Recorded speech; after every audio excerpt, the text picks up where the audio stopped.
warahmatullahi wabarakatuh. Selamat pagi, salam sejahtera bagi kita semuanya. Om Swastiastu, Namo Buddhaya, salam kebajikan. Yang saya hormati Wakil Presiden Republik Indonesia, Bapak Profesor Kiai Haji Ma'ruf Amin. Yang saya hormati Ketua, para Wakil Ketua, dan para anggota MPR Republik Indonesia. Yang saya hormati Ketua, para Wakil Ketua, dan para anggota DPR Republik Indonesia. Yang saya hormati Ketua, para Wakil Ketua, dan para anggota DPD Republik Indonesia. Yang saya hormati Ketua, para Wakil Ketua, dan para anggota lembaga-lembaga negara. Yang saya hormati Ibu Hajah Megawati Soekarno Putri, Presiden Republik Indonesia kelima. Yang saya hormati Bapak Susilo Bambang Yudhoyono, Presiden Republik Indonesia ke-6. Yang saya hormati Bapak Tri Sutrisno dan Bapak Hamzahas. Yang saya hormati Bapak Muhammad Yusuf Kalla beserta Ibu Mufidah Yusuf Kalla. Yang saya hormati Bapak Budiono beserta Ibu Herawati Budiono. Yang saya hormati Yang Mulia para Duta Besar negara-negara sahabat dan para pimpinan perwakilan badan dan organisasi internasional. Yang saya hormati para Menteri Kabinet Indonesia Maju, serta Panglima TNI dan Kapolri. Yang saya hormati para Ketua Umum partai-partai politik. Yang saya hormati hadirin, saudara-saudara sebangsa dan setanah air. Krisis, resesi, dan pandemi itu seperti api. Kalau kita bisa hindari, kalau bisa kita hindari. Tetapi jika hal itu tetap terjadi, banyak hal yang bisa kita pelajari. Api memang membakar, tetapi juga sekaligus menerangi. Kalau terkendali, dia menginspirasi dan memotivasi. Dia menyakitkan, tetapi sekaligus juga bisa menguatkan. Kita ingin pandemi ini menerangi kita untuk mawas diri, memperbaiki diri, dan menguatkan diri kita dalam menghadapi tantangan masa depan. Pandemi ini seperti kawah candra di muka, yang menguji, yang mengajarkan, dan sekaligus mengasah. Pandemi memberikan beban yang berat kepada kita, beban yang penuh dengan risiko-risiko, dan memaksa kita untuk menghadapi dan mengelolanya. Semua pilar kehidupan kita diuji, semua pilar kekuatan kita diasah. Ketabahan, kesabaran, ketahanan, kebersamaan, kepandaian, dan kecepatan kita, semuanya diuji dan sekaligus diasah. Ujian dan asahan menjadi dua sisi mata uang yang tidak terpisahkan. Bukan hanya beban yang diberikan kepada kita, tetapi kesempatan untuk memperbaiki diri juga diajarkan kepada kita. Tatkala ujian itu terasa semakin berat, asahannya juga semakin meningkat. Itulah proses menjadi bangsa yang tahan banting, yang kokoh, dan yang mampu memenangkan gelombang pertandingan. Bapak, Ibu, dan saudara-saudara sebangsa dan setanah air. Perjalanan sejarah bangsa Indonesia telah melalui etapa-etapa ujian yang berat. Alhamdulillah, kita berhasil melampauinya. Kemerdekaan Republik Indonesia bukan diperoleh dari pemberian ataupun hadiah, tetapi kita rebut melalui perjuangan di semua medan. Perang rakyat, perang gerilya, dan diplomasi di semua lini dikerahkan, dan buahnya membuat Indonesia sebagai bangsa yang merdeka. Resesi dan krisis yang datang bertubi-tubi dalam perjalanan setelah Indonesia merdeka juga berhasil kita lampaui. Setiap ujian memperkokoh pondasi sosial, pondasi politik, dan pondasi ekonomi bangsa Indonesia. Setiap etapa memberikan pembelajaran dan sekaligus juga membawa perbaikan dalam kehidupan kita. Pandemi COVID-19 telah memacu kita untuk berubah, mengembangkan cara-cara baru, meninggalkan kebiasaan-kebiasaan lama yang tidak relevan, dan menerobos ketidakmungkinan. Kita dipaksa untuk membangun normalitas baru dan melakukan hal-hal yang dianggap tabu selama ini. Memakai masker, menjaga jarak, tidak bersalaman, dan tidak membuat keramaian adalah kebiasaan baru yang dulu dianggap tabu.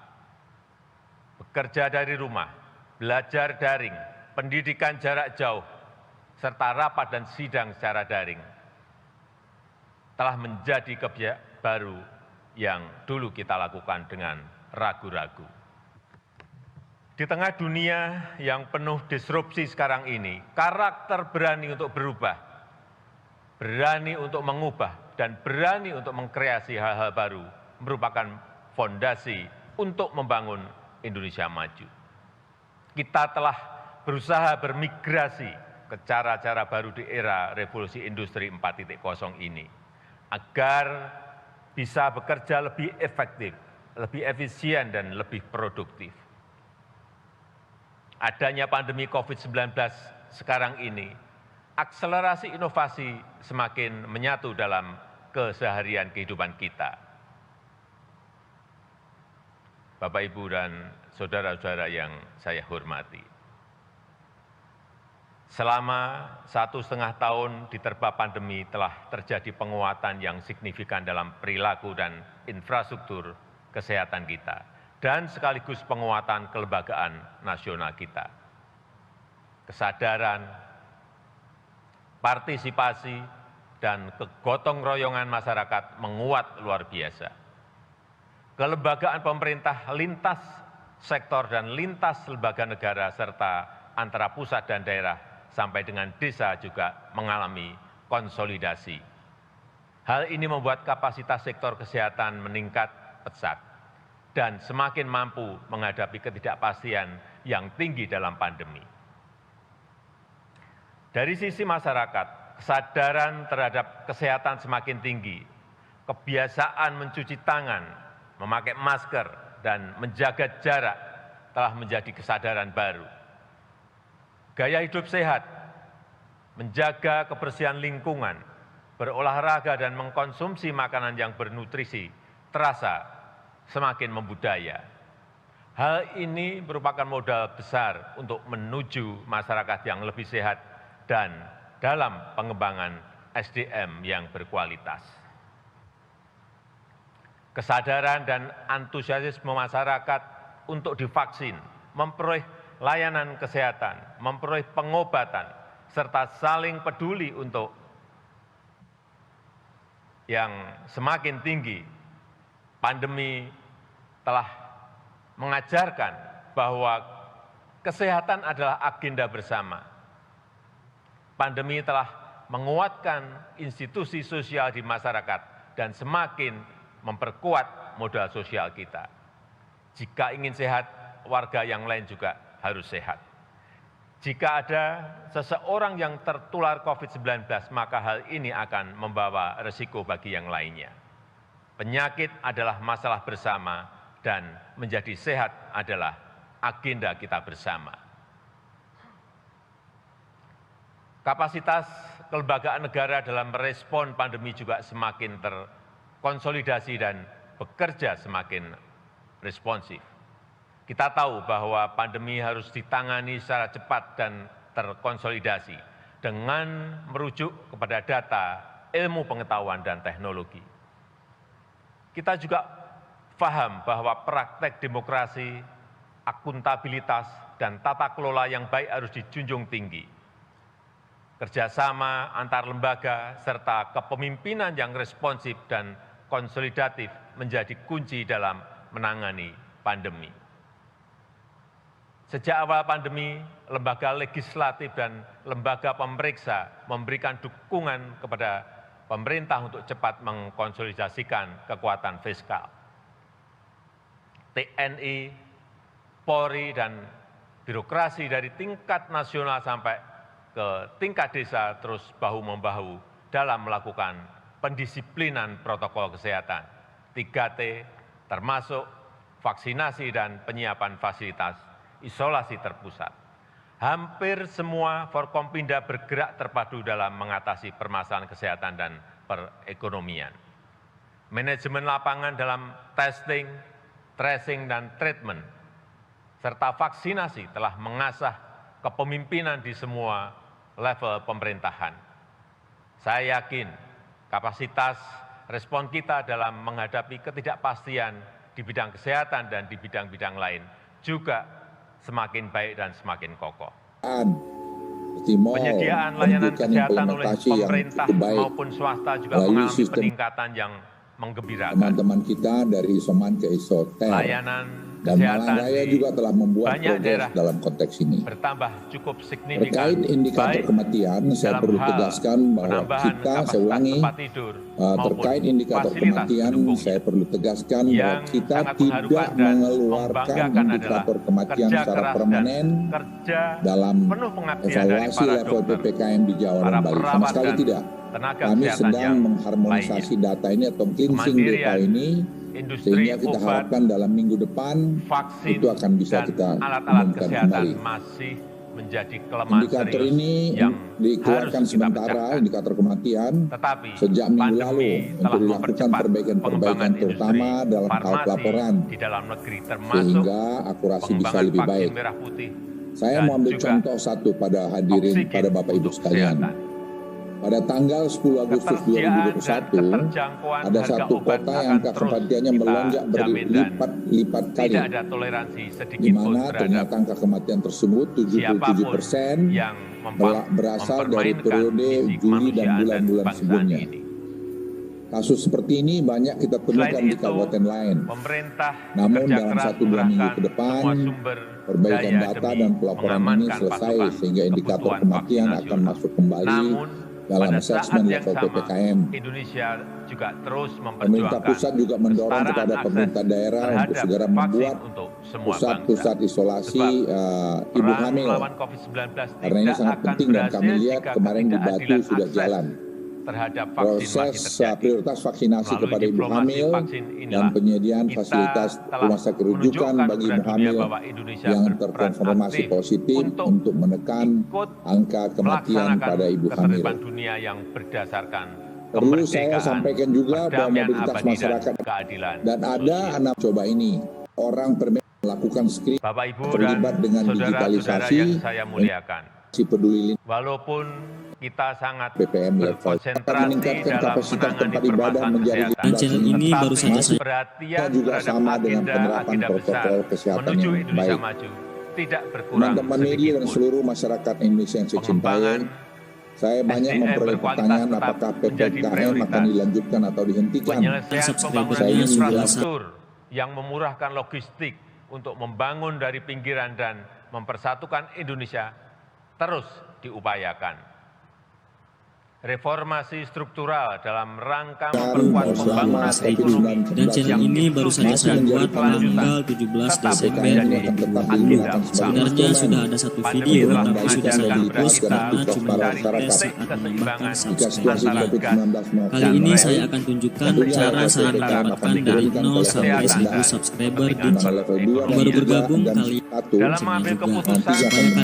Pemerintah harus terus oleh karena itu evaluasi akan dilakukan setiap minggu sehingga perubahan situasi dapat kita respon secara cepat. Bapak Ibu sekalian, kita jangan tunggu channel satu haja ini adalah channel yang baru saya buat, belum ada subscriber sama sekali dan belum ada followernya. Channel ini saya buat di tanggal 17 Desember 2020. Tetapi strategi dan manajemen lapangan harus dinamis, menyesuaikan. Selain itu, olahraga jenis outdoor yang dilakukan secara individu atau kelompok yang jumlahnya tidak lebih dari 4 orang misalnya harus dilakukan paling lama setiap minggu dengan merujuk pada seluruh masyarakat Indonesia yang saya cintai. Mungkin hal ini sering saya banyak memperoleh pertanyaan apakah PPKM akan dilanjutkan atau dihentikan. Saya ingin menjelaskan bahwa selama strategi. Justru itulah yang harus kita lakukan untuk menemukan kombinasi terbaik antara kepentingan kesehatan dan kepentingan perekonomian masyarakat. Karena virusnya yang selalu berubah dan bermutasi, maka penanganannya pun juga harus berubah sesuai dengan tantangan yang dihadapi. Pengetatan mobilitas yang tidak bisa dihindari ini membuat pemerintah harus memberikan bantuan sosial yang lebih banyak dibanding pada situasi normal.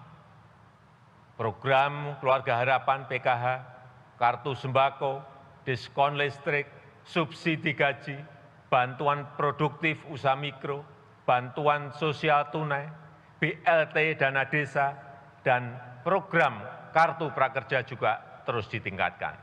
Subsidi kuota internet untuk daerah-daerah PPKM juga semaksimal mungkin diberikan kepada tenaga kependidikan, murid, mahasiswa, guru, dan dosen. Yang lebih utama dan merupakan solusi perekonomian yang berkelanjutan, pemerintah memastikan agar masyarakat bisa memperoleh pekerjaan yang layak dan mendongkrak perekonomian nasional. Pandemi memang telah banyak menghambat laju pertumbuhan ekonomi, tetapi pandemi tidak boleh menghambat proses reformasi struktural perekonomian kita. Struktur ekonomi kita yang selama ini lebih dari 55%-nya dikontribusikan oleh konsumsi rumah tangga, harus terus kita alihkan menjadi lebih produktif dengan mendorong hilirisasi, mendorong investasi, dan mendorong ekspor. Fokus pemerintah adalah menciptakan sebanyak mungkin lapangan kerja baru yang berkualitas. Implementasi Undang-Undang Cipta Kerja terus kita percepat. Minggu yang lalu, pemerintah telah meluncurkan OSS, Online Single Submission, yang sangat mempermudah semua level dan jenis usaha, apalagi bagi jenis-jenis usaha yang berisiko rendah. Urusan perizinan, pengurusan insentif, dan pajak bisa dilakukan jauh lebih cepat, lebih transparan, dan lebih mudah.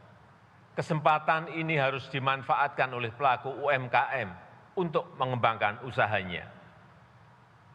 Pada periode Januari sampai Juni 2021, realisasi investasi Indonesia tidak termasuk sektor hulu migas dan jasa keuangan sedikitnya 442,8 triliun rupiah, dengan rincian 51,5% di luar Jawa dan 48,5% di Jawa. Investasi ini menyerap lebih dari 620.000 tenaga kerja Indonesia. Penambahan investasi di bulan-bulan depan kita harapkan bisa memenuhi target 900 triliun rupiah, serta menciptakan lapangan kerja baru dan menggerakkan perekonomian secara signifikan. Perkembangan investasi harus menjadi bagian terintegrasi dengan pertumbuhan ekonomi yang inklusif dan berkeadilan. Peningkatan kelas pengusaha UMKM menjadi agenda utama. Berbagai kemudahan disiapkan untuk menumbuhkan UMKM, termasuk kemitraan strategis dengan perusahaan besar, agar cepat masuk dalam rantai pasok global.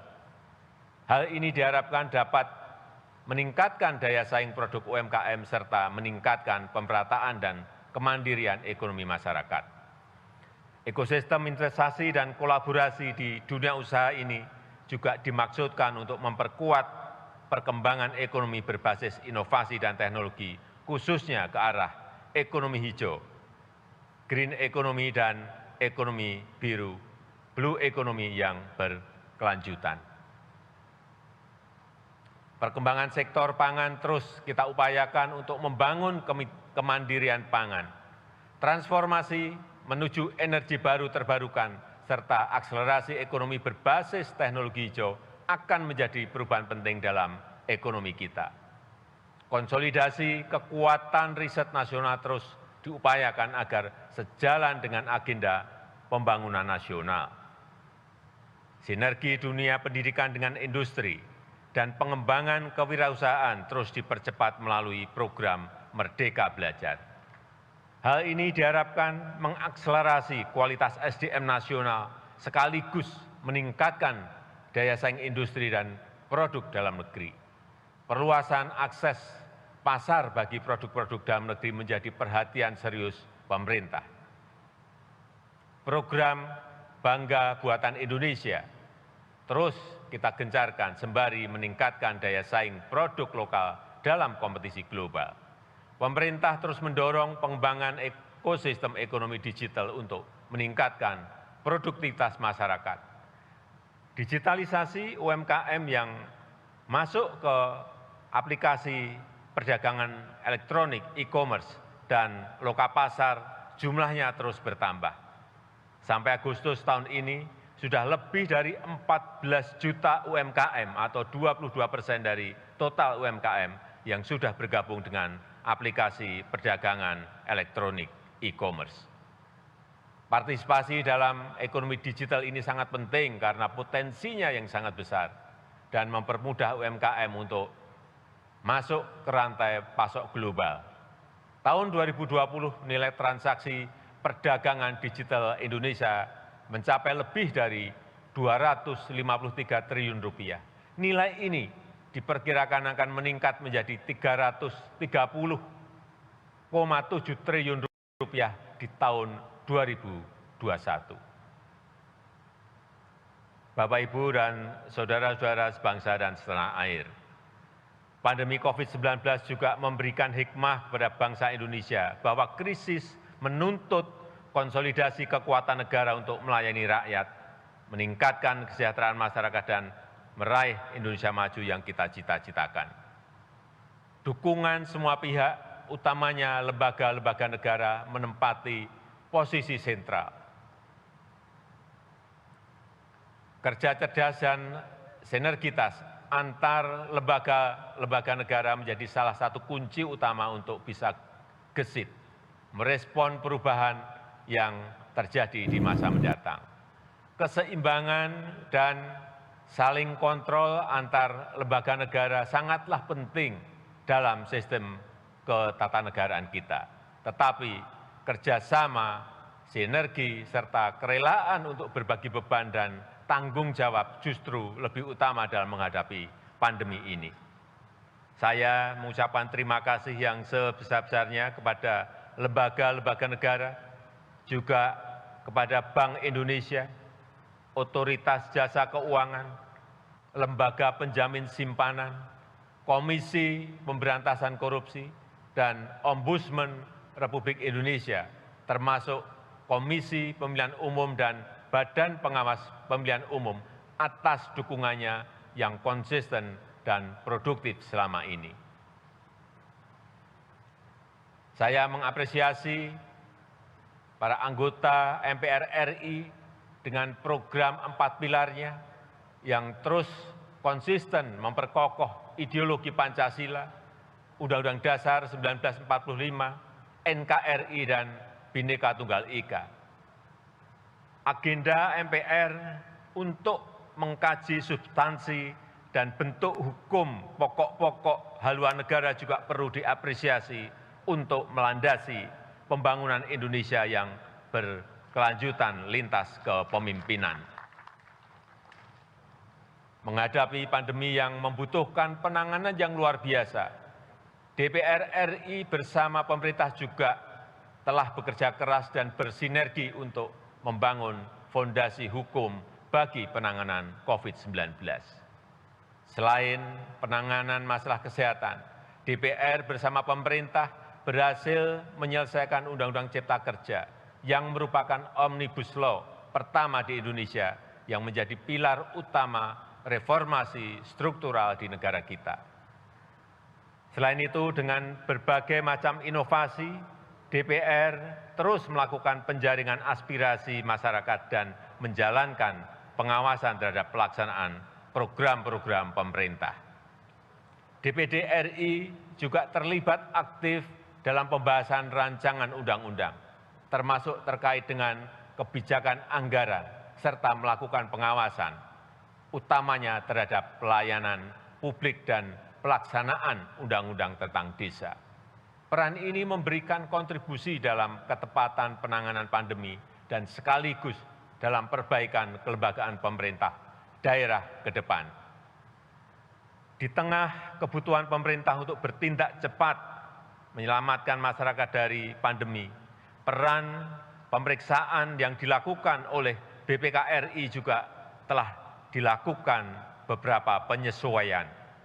Situasi pandemi bukan situasi normal dan tidak bisa diperiksa dengan standar situasi normal. Yang utama adalah menyelamatkan rakyat. Menyelamatkan rakyat adalah hukum tertinggi dalam bernegara. Inovasi BPK untuk mewujudkan akuntabilitas untuk semua di negara kita patut untuk dihargai.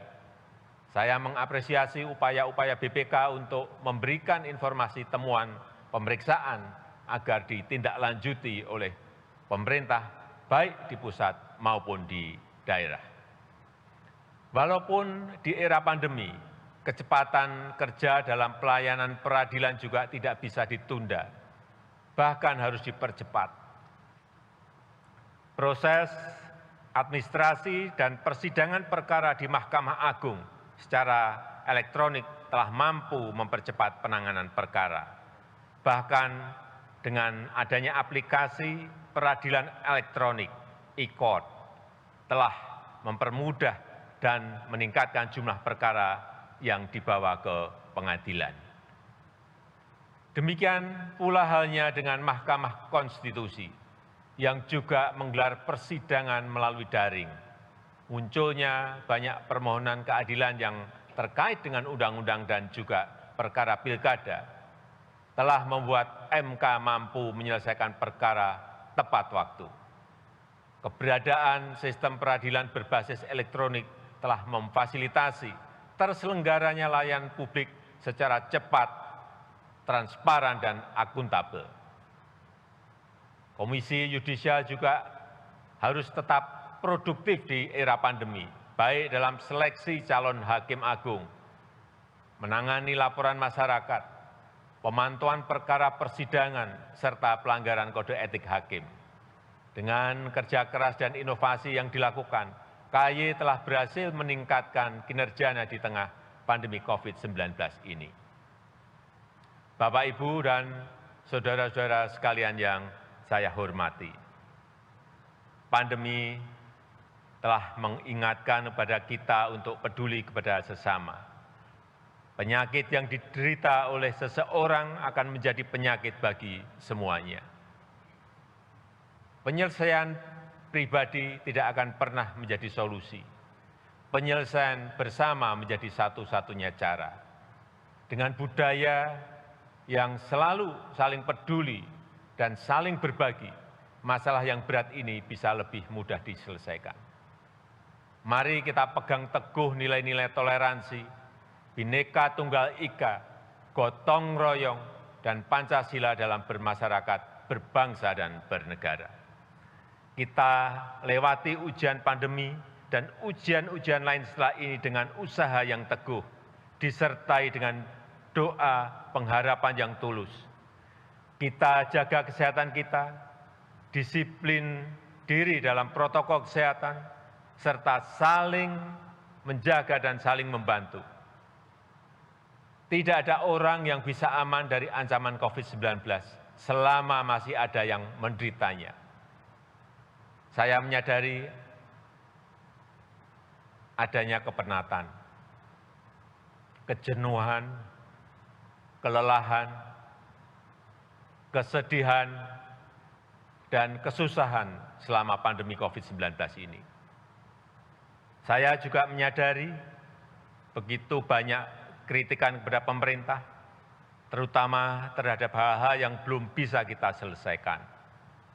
Kritik yang membangun itu sangat penting dan selalu kita jawab dengan pemenuhan tanggung jawab sebagaimana yang diharapkan rakyat. Terima kasih untuk seluruh anak bangsa yang telah menjadi bagian dari warga negara yang aktif dan terus ikut membangun budaya demokrasi. Indonesia tangguh, Indonesia tumbuh yang menjadi semboyan bulan kemerdekaan pada tahun ini hanya bisa diraih dengan sikap terbuka dan siap berubah menghadapi dunia yang penuh disrupsi. Indonesia tangguh, Indonesia tumbuh hanya bisa dicapai jika kita semua bahu-membahu dan saling bergandeng tangan dalam satu tujuan. Kita harus tangguh dalam menghadapi pandemi dan berbagi ujian yang akan kita hadapi. Dan kita harus terus tumbuh dalam menggapai cita-cita bangsa.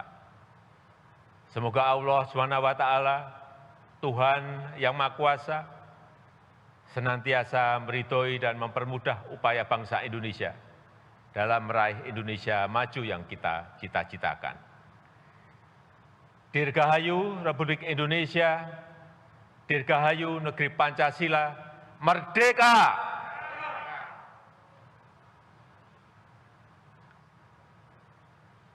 Busana yang saya pakai ini adalah pakaian adat suku Baduy. Saya suka karena desainnya yang sederhana, simpel, dan nyaman dipakai. Saya juga ingin mengucapkan terima kasih kepada Pak Jaro Saija, Tetua Adat Masyarakat Baduy, yang telah menyiapkan baju adat ini. Terima kasih. Wassalamualaikum warahmatullahi wabarakatuh.